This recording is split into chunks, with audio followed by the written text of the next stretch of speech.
Welcome to the Senior Home Business. My name is Matt Stafford. If you don't know me, just drop down, watch all 300 videos on my YouTube channel. But I'm going to get into today marketing, how to grow your business. See, I started a business back in 2018. And when I started, I had to hit the ground running, man. I had to do all kinds of things that just increase that top line. So if you increase your top line, all the other stuff makes sense. So I want to get into that today a little bit, but I'm going to give you 8 points. Now don't leave. I'm going to give you 8 pointers of what I observed. See, what I'm doing, just a couple weeks ago, I started to expand my business to a totally different market, totally different city, about 2 hours away, right?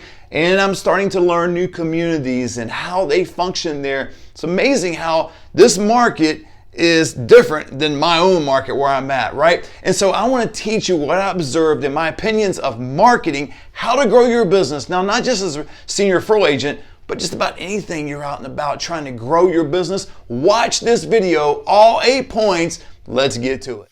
Okay, let's dive right into what are these 8 pointers. I'm not going to do a 20-minute video when I can do all this in 5. Let's get right to it. But what are these 8 pointers? Number 1, be committed to success. You've got to have it in your heart that you are committed to success. Then you said, I said, given. I'd be surprised how many people go out in life, especially in business, and they're already defeated before they get out. And out in the marketplace, man, you've got to go out and say, look, no ifs, ands, buts about it. I'm going to win.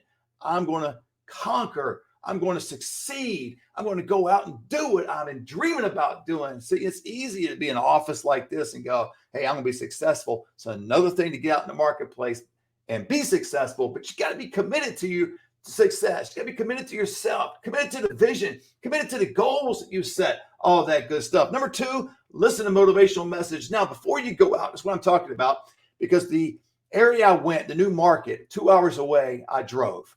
And I could have been listening to my 80s rock, man. I could have been listening to my wife's country, but I was listening to motivational messages. I was getting myself pumped up. I went to my granddaughter's softball game the other day, and all the girls before the game got in a circle and started cheering. They were pumping themselves up. I was playing football back in high school. Same thing, beating on the pads, getting pumped. You've got to get yourself pumped up, whatever it is, but get something that's going to motivate you. Number 3, you've got to walk into these communities with confidence.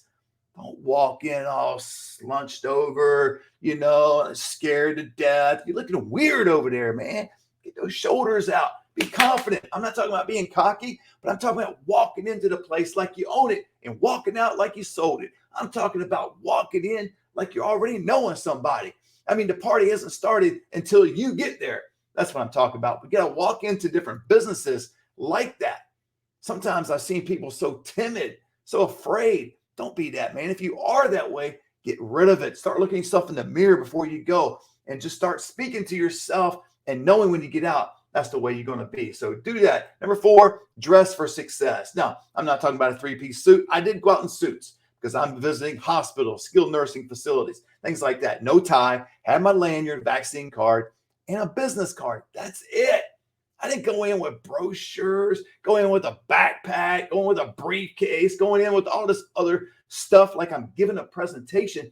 Man, I'm there to meet somebody. I'm there to give a first impression. And what is that first impression? Hopefully it's good, not bad, because if it's bad, they're going to remember that. If it's good, they're going to remember it too. But dress for success, and then always smile and greet the front desk. The concierge in our business up front, man, I've seen so many people kind of walk in and treat them like second-class citizens. That is the gatekeeper. That is the person that's going to get you to the next level. It's going to get you to the person you need to get to. But just in human kindness, just being who you are, be nice to these people, man. Understand they're working and they're dealing with a lot of different things that are going on. I've seen some good concierges and not so good. I've seen some good secretaries, good people at the front, and some adequate secretaries and people at the front, right? But it doesn't matter. You need to greet them with a smile. Get their name, know their name. I remember the hospitals I went to the coast, and I remember their name. I walked out and said, hey, goodbye, Laura. And she's like, oh, hey, goodbye. Yeah, that just does something. Some of you don't think that does a whole lot, but it does, especially when you call back and you ask to speak to her, or she answers the phone and you just mention her name before she says it. Number 6, make shaking hands your goal. See, this is like a dating kind of thing, right? People are marketing. They want to get in and sell the product. They want to get in, sell their service, and go from A to Z. I mean, all in one shot. Dating, you don't do that, right? You go out with somebody. It's a first date. You have a drink. There's a second date. There's a third date. And it progresses. There's a romance period of time, and hopefully it's forever if you get married. But man, make shaking hands your goal. And that's all my goal was when I went to these communities. Was I want to shake the hands of the executive director. I want to shake the hands of the marketing director, the person I need to speak with.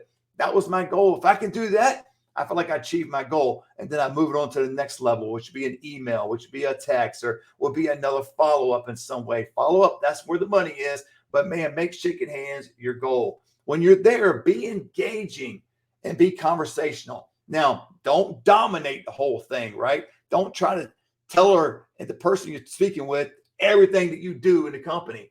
Listen. Spend 80% of your time listening, 20% of your time speaking to them. Why you want to do that? It's just the opposite of what everyone else is going to do. Everyone else is going to go there and go, yap. And the person across the desk is like, I can't wait to get this person out of the office. Be engaging. Be conversational. But be patient. Be patient, man. It's a first date. Getting to know the individual. When you're on a first date, you try to get to know the other person a lot more than, you talking all the time. Same with this, same with marketing. You want to do that. And finally, be yourself. Don't try to go in there and be like someone else. Don't try to be like your competition. Don't be trying to be someone that mentored you in the business. Just be yourself. Let your personality shine forth, and you'd be surprised just by your smile, you being you. I mean, if you're an extrovert, be an extrovert. If you're an introvert, be an introvert. If you're, a person that laughs a lot, laughs a lot. Now, you might want to tone that down a little bit if you laugh like a hyena or something, but be yourself. That's who people are going to fall in love with. That's 8 pointers I want to give you. If you want to grow your business, do these 8 things in your marketing strategy, implement these things in your marketing strategy, and you'll see your business grow.